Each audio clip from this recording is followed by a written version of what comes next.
Hi, welcome to the Celebrity Gossip Channel. In this video, I'm going to be talking about Beyonce shutting it down in Dubai and the rumor going around that she will finally be putting out the visuals. Then the final topic I'll be talking about is ChloeXHalle apparently putting out new music. If you're interested in this video, keep watching.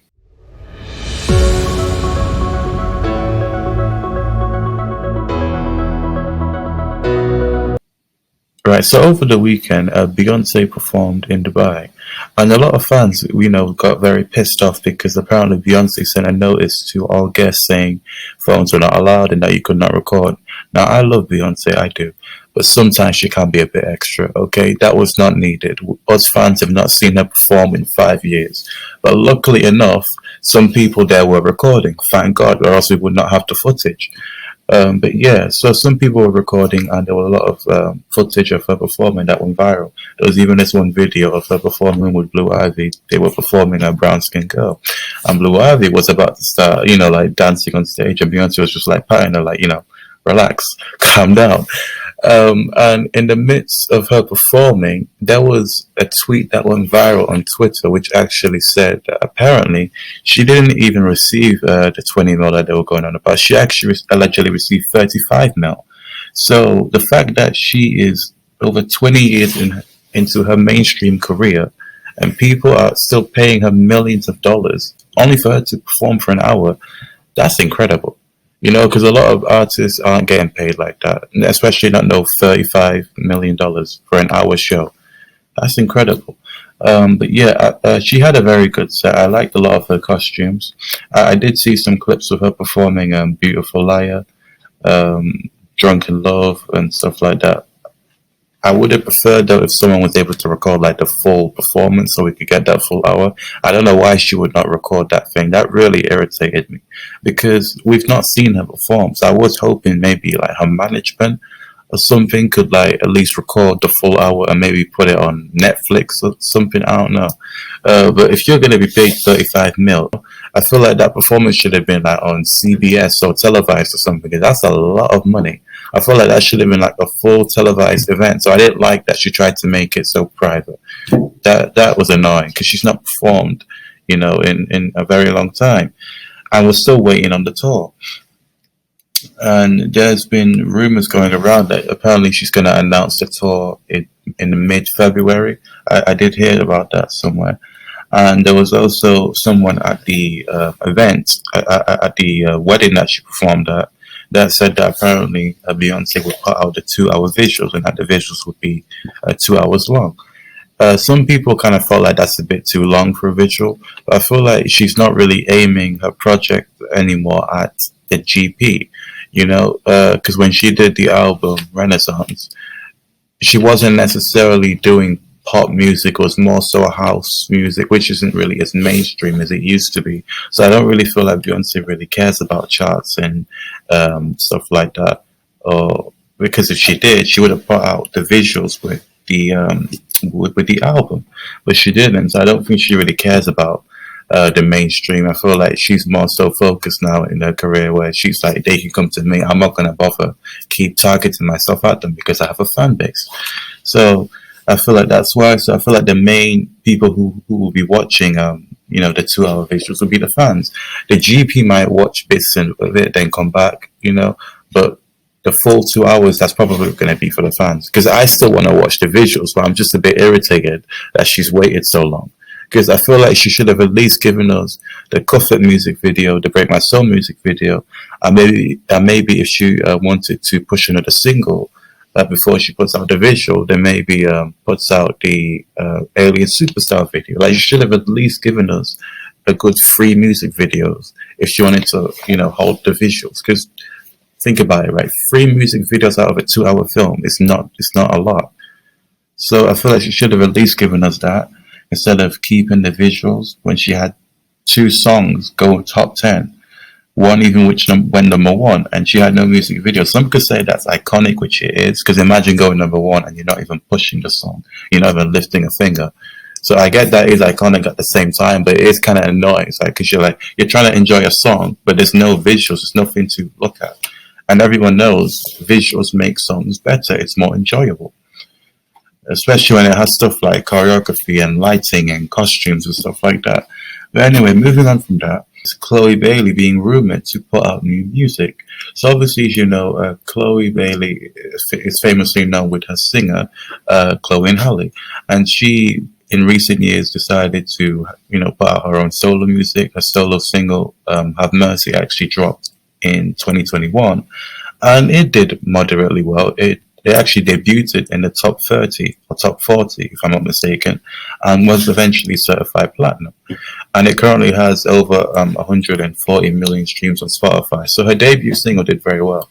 But the issue is after that, her next singles didn't really perform as the label expected. So her album has currently and constantly been pushed back, to the point where she even got asked about it on Instagram Live by her fans, and she even said she doesn't know when the album will be out. But recently, Chloe did recently clear out her Instagram, and a lot of people are convinced now that it's because she's putting out new music. Now, do I think she's putting out new music? Probably, because most artists do that whenever they have a new project that they want to promote, or whenever they're entering a new era. It is very common. Some people were even criticizing it, saying that it's overdone, which it is, because it's very predictable. As soon as I see an artist clear out their Instagram, I know immediately, oh, they've got something coming out. I feel like it is overdone to an extent. I feel like if she wants to show people that she's entering a new era, just do a hiatus, which technically that's what she's doing because she's not posting. But just, you don't have to clear out your Instagram. It just, I don't know. She should have just gone on a hiatus, but without clearing her socials, because that is a bit predictable, I'm not going to lie. Because at least if she went on a hiatus, right, people would just be wondering, all right, where's Chloe? Then that obviously builds up anticipation for the music because they don't know. But if they clear out your Instagram, but if she clears out her Instagram, then people obviously know, oh, she's coming out with new music. It's supposed to be unexpected, and that's the beauty of it. But yeah, I am interested to see how her new music sounds. But I will say this, right? I think Chloe is very talented, but I do think she struggles taking criticism. I do think a lot of new artists take that personally because they seem to think, oh, they're just hating on me. Oh, it's a hate parade, as Sweetie described it. And Chloe retweeted that tweet. And I just thought that was ridiculous because if people are giving you the same critique, I think you should work on that. You should not take it personally because at the end of the day, you can only use it to your advantage. It's not going to affect you if someone says, oh, I think you sound a bit redundant, or some songs sound the same, or you're not expanding your music topics. If you do that, if you take that critique and put it in your music, it will only benefit you because then people will see, oh, she's versatile. Oh, she can sing. She's showing off her vocal ability. Because another critique I saw, she doesn't really sing as much as she should, or that she doesn't really showcase her vocal range as much as she should, because sometimes she's like rapping in her songs, like Treat Me, and people were like, yeah, but why isn't she showing off her vocal ability? Like she's not doing that as much when she can sing. Like she has range. I've heard it, So I feel like if she uses those critiques, it will only benefit her. So that's what I feel like a lot of these new artists don't understand. But anyway. Right, so the final topic I want to talk about is the Times UK making a greatest singer solo list. And obviously, like usual, whenever these publications make these lists, like I said, it often results in backlash. And because of that, a lot of people got very pissed off. They put Amy Winehouse at number 1, which I feel like is deserved for her to be in the top 5, top 10, or whatever, right? Because this list is for the greatest top 20 solo singers of this century. So not necessarily like of all time, but but Amy Winehouse was at number 1. Adele was at number 2, Beyonce at 3, Sam Smith at 4, Waves Blood at 5, Lana Del Rey at 6, Frank Ocean at 7, Lady Gaga at 8, Billie Eilish at 9, Kendrick Lamar at 10, Rihanna at 11, Florence Welch at 12, Bruno Mars at 13, Taylor Swift at 14, Kelly Clarkson at 15, Olivia Rodrigo at 16, Lizzo at 17, Lily Allen at 18, Harry Styles at 19, and Ed Sheeran at 20. Now, me personally, I don't really necessarily agree with this list. I just don't understand how the hell you put Taylor Swift on the list and not Ariana Grande. Because if we're talking singer, singer who is a vocalist, of course, you have to put Ariana Grande on there because, in my opinion, I feel like she's the vocalist of this generation. In my opinion, I like Kendrick Lamar, but he's not a singer; he's a rapper. So I don't know why they put him on there. That confused the hell out of me. But anyway, the point is, of course, like usual, a lot of people did not agree with the list because they kind of felt like the list was just ridiculous, which it was. Some people saying this, the way Ariana outsang most of them. Another person saying this is so messed up. Another person got so irritated they actually threatened to block the times, saying they are trying to piss me off. Another person saying there's no effing way this is a real list. And right, so my final thing is this, right? Like I've said, I do feel like we should stop acknowledging these lists only because, like I said in the past, I don't think like these lists are ever really accurate. Because how you put the greatest solo singers and you put Kendrick Lamar on the list, he's a rapper. He's one of the greatest rappers, don't get me wrong, but he's not a singer. So that obviously confused me. But yeah. Right, so moving on from that, right, Ice Spice was recently called the Princess of Rap. And obviously this caused a big debate online because people are like, how are you the Princess of Rap? And, she's only been in the game for like a year or two. Now, do I think she's the Princess of Rap? Sure, if I smoke crack, but I don't smoke crack, okay? I'm in touch with reality. And in my sane mind, would I say she's the Princess of Rap? No, I think that's ridiculous. I've said this before, and I don't want to keep repeating myself. She has a nice personality, and she is a vibe. She seems very likable.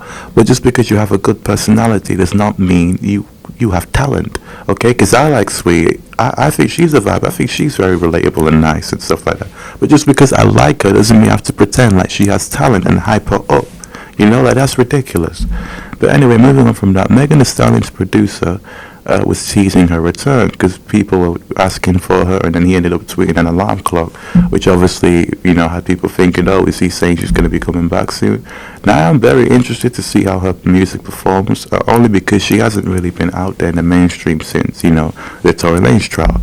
So obviously, ever since that happened, she's kind of been on hiatus and hasn't really been active like that. And I do feel like it's mainly because she knows that she did lose a lot of support from the black community, because a lot of people in the black community kind of feel like Tory did not harm her, and kind of believed that Kelsey was the one who actually shot her. So because of that, a lot of people in the black community have lost a lot of respect for her. So I feel like she does know that, and that's probably why she went on hiatus, because she might want to do it like a rebrand or something like that, but I don't know. So I'm interested to see how her music does perform and how it sounds like. I hope she ain't talking about the same, coochie and all that. I don't want to hear that. I feel like this is time for Megan to bring out some, versatility in her music, maybe try a new sound. A rebrand would be great for her, but anyway. Let me know in the comments, guys, what you guys think about the topics that I discussed in the video. Do you guys feel like Beyonce did one in Dubai? Do you think she put on a good show? Did you like the performance? Also, let me know what you guys think about Chloe Bailey. Do you think she'll put out great music, and do you think her album will do well and be positively received by the GP? Or do you think she might struggle because sometimes she struggles to take constructive criticism? Let me know in the comments down below. Anyway, that's all in this video. If you like the video, please like, subscribe, and share. Thank you.